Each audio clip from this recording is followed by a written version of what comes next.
Number 5, The Assignment. Green rooftops around the world. The green roof story and the photographs that are in it are about aesthetics. It's saving energy. It's being green and being beautiful at the same time. Diane Cook and Len Gensel are by nature very curious people. While scouting and shooting on building tops to show a new trend in building green, Genshaw and Cook travel to 20 cities, sometimes both shooting at once. Isn't that beautiful? It depends on the story. Sometimes we're both behind the camera talking about a frame because we have the camera on a tripod. Or, if we're working in a helicopter, at $900 an hour, we're both going to be shooting at the same time, so we get, twice as much accomplished during that time. And half the time we don't even remember who took what picture.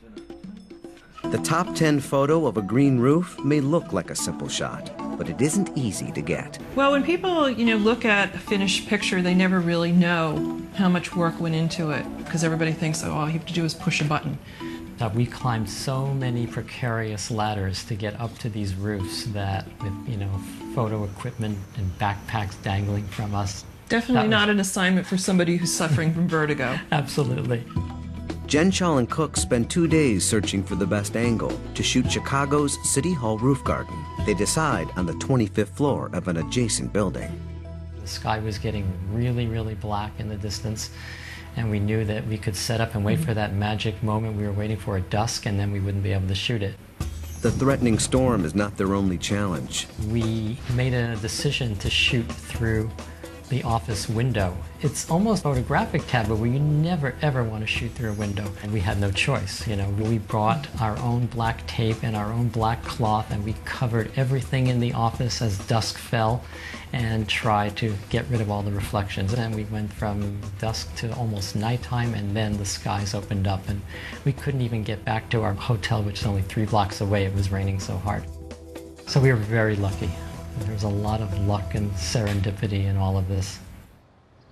Here we have a picture that is a complete mind-blower to me. You've got Chicago, hardly known as the greenest city in the world, with a city hall that's got a garden on top of it. Chicago's mayor approved the installation of a green roof on City Hall as part of his initiative to make Chicago the greenest city in the U.S. There's so many benefits to planting a roof. We can have a positive effect on the environment. And to me, that was a message I really wanted to get across in the story.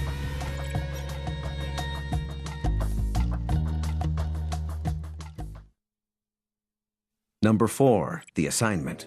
The Hadza Tribe of Tanzania. New York City studio photographer Martin Scholler trades the city streets for Tanzanian grasslands to photograph one of the oldest hunter-gatherer tribes in the world, the Hadza. I went to Africa with the idea of doing the same thing that I would normally do in the United States, in the sense that I would bring all these lights, try to take these beautiful portraits that go beyond the normal realm of just showing up with a camera and taking some snapshots. The biggest obstacle is always photographing people that you can communicate well with, is to make them seem relaxed and at ease with the situations, that they're being themselves rather than being the afraid-looking tribal member. This story is important, not that any existing tribe today really lives like we all have lived 15,000 years ago. 15,000 years ago, there were only hunter-gatherer people, and it's nice to have a record to show how these people lived before they all vanished. Magazine photo editor Todd James works closely with Scholler on this story, his first for the magazine. So I work with photographers on a story, and I try and help them shape that story. It's like a text editor. It's just a sort of a different language, it's a visual language. Basically, this is where everything comes together. It starts to take form. The writer is working with their text editor, the photographer is working with me as a photo editor, and layout is sort of waiting for this to come to their end of the hall, and this is where that happens. When we get into the layout process, you start to see the story take form. It starts to resemble what the reader is finally going to see. A lot of other magazines may send somebody into the field for a week or two, but they'll just run like 3 or 4 pictures on a topic. There won't be any real consideration about whether that really covers the topic. We devote more resources, more time, more money, more pages to photography than pretty much any magazine in the world. And to have those kind of resources is really a sort of a great advantage. The magazine sought a fresh perspective from Scholer. His influences as a photographer were different than many of the photographers who work here. Most of the photographers who shoot for us come out of a newspaper tradition of photojournalism and a certain kind of formula or way of thinking about individual pictures and about the way the pictures go together. For me, there's a very, very sort of direct, wide-eyed curiosity. I mean, he's one of the most curious people I've ever met. That's sort of an essential element to me in terms of science, in terms of photojournalism, in terms of so many things. He photographs 112 tribe members.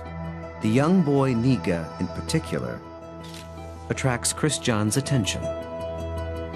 This one was special to me because of the innocence on the face, the little details that you see in a Martin Scholer photograph of a bit of sand here and there in the face.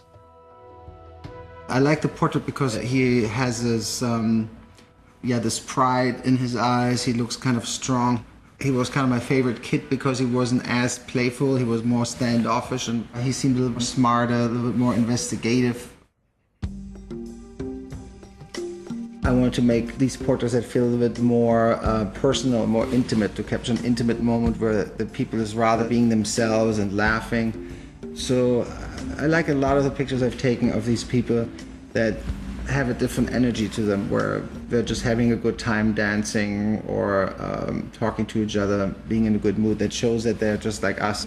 But the Hodds are very, very peaceful, very passive, very flexible people. They're not aggressive people, and they keep getting pushed around into a smaller and smaller place on the planet. So they know what the outside world looks like, what it means to live in the city. They just decided that they want to keep on living the way their ancestors have lived, for the most part. An average Hadza has a bow and arrow, a knife, maybe a blanket or two, a couple t-shirts. What I've learned from them is basically the obvious thing, that you don't need a lot of things to be happy.